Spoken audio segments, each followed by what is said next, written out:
দিলদার ভাই বড় ভাই, আমি ছোট ভাই। বয়সে উনি সিনিয়র, আবার চলচ্চিত্রের ছবিতে আগায় আসছে উনি আমার সিনিয়র। অনেক শিল্পী আছে দিলদার ভাইয়ের লেজ ধরে এসেছে, কিন্তু সেই দিলদার ভাইয়ের সম্পর্কেই বলে দিলদারের সাথে কাজ করে আমি মাইনাস হয়ে গেছি। বর্তমান সময়ে যারা কমেডি আছে দু একজন, তারা সেইভাবে সেই হাসির খোরাকটা ফুটিয়ে তুলতে পারছে না। আর রাইটাররা অনেকেই কমেডি চরিত্রগুলোকে মাইনাস করে দিচ্ছে, হিরোকে দিয়ে কমেডিয়ান করাবার চেষ্টা করছে, যাতে কমেডিয়ানটা নিলে যদি 50,000 টাকা দিতে হয় সেটা মাইনাস হয়ে যাবে। এরকম করে তারা নায়ককে দিয়েই কমেডি করার চেষ্টা করছে, সেই কমেডিয়ান আলাদা করে আর নিবার চেষ্টা করছে না। বিধায় হলের মধ্যে সেই আনন্দ হাসি আর আসবে থেকে আসতে হবে। তো তখন আমরা এমন একটা সময় ছিল যে সিনেমার পর্দায় ফিগারটা আসার সাথে সাথে একটা হই করে একটা তালি মারত, আমি বা দিলদার ভাই আসলে হই করে একটা তালি মারত। এখন তো মানুষই হলে যায় না, ছবিই চলে না, তালি দেবো কোথা থেকে? এখন সেই আমাদের সেই চলচ্চিত্রটা একটু মাইনাস হয়ে যাচ্ছে বিভিন্ন কারণে। হল নেই, বিভিন্ন জায়গায় হল নেই, সেভাবে ছবি তৈরি হচ্ছে না।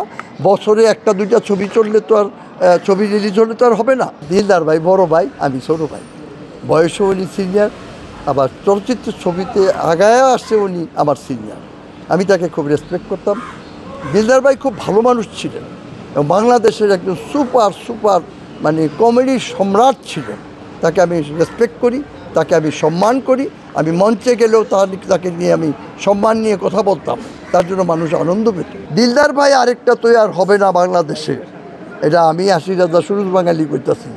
আরেকটা দিলদারের জন্ম এই বাংলাদেশে হবে না। অনেকে কাতু দিয়ে দিলদার ভাই সম্পর্কে সমালোচনা করে, তাই আমি একদিন ভাষ দিয়ে দিয়েছিলাম যে তোমার সাহস হয় থেকে তুমি পরশু দিনকে আসছো অন্তরি, তুমি চলচ্চিত্রের সিরিয়ালেই পড়ো নাই, তুমি যে নাটকের সিরিয়াল করো, তুমি দিলদার ভাই সম্পর্কে সমালোচনা করো, তোমার এত বড় সাহস থেকে হয়েছে, এত বড় কইজা হয়েছে থেকে তোমার। আমরা দিলদার ভাইকে চিনি যে দিলদার ভাই কী, সে বাংলাদেশের একটা অ্যাসেট ছিল। দিলদার ভাই যখন মারা গেল সারা এফডিসিতে জায়গা দেওয়া যায় নাই।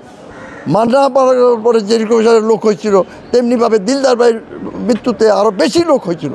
এরকম লোক হয় না, কারণ বাজার পর্যন্ত মানুষ দাঁড়ায় গেছিল দিলদার ভাইয়ের দেখার জন্য। অনেক শিল্পী আছে দিলদার ভাইয়ের লেজ ধরে এসেছে, কিন্তু সেই দিলদার ভাইয়ের সম্পর্কেই বলে দিলদারের সাথে কাজ করে আমি মাইনাস হয়ে গেছি। দিস ইজ রং, তুমি ভুল বলতেছো। তুমি দিলদার ভাইয়ের লেজ ধরে এত দূর উঠেছো, সেটা স্বীকার করো না। কেন স্বীকার করো না? আমরা তো করি। আমরা যার লেজ ধরে আসছি, আনোয়ার হোসেন, এটিএম সাদুজ্জামান, কবির মিত্র দাদা বর্তমানে বিছনায় আছে, তাদের সাথে নাটক করে বেড়াতাম। আমি তাদের লেজ ধরে এই এফডিসিতে ঢুকেছি, তাদের সাথে নাটক করতাম, তাদের লেজ ধরে আমি এই চলচ্চিত্রে এসেছি। সবাইকে বলে দিয়েছে ছেলেটাকে একটু দেখেন, এইভাবে আসছি। কবিরদার কথা তো তুলনাই হয় না, ওনার মতো মানুষ এই ইন্ডাস্ট্রিতে নেই। কিন্তু দাদা বর্তমানে বিছনায়। আপনারা সবাই দোয়া করবেন দাদা যাতে সুস্থ থাকে, ভালো থাকে। আমরা হজ করে আসছি গতবার।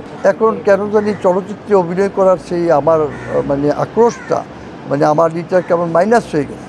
মঞ্চে ডাকে আমি যাই না, আমার যে কেমন লাগে। এই 1 মাস রোজা নামাজ তারাবি এগুলো নিয়ে পড়েছিলাম।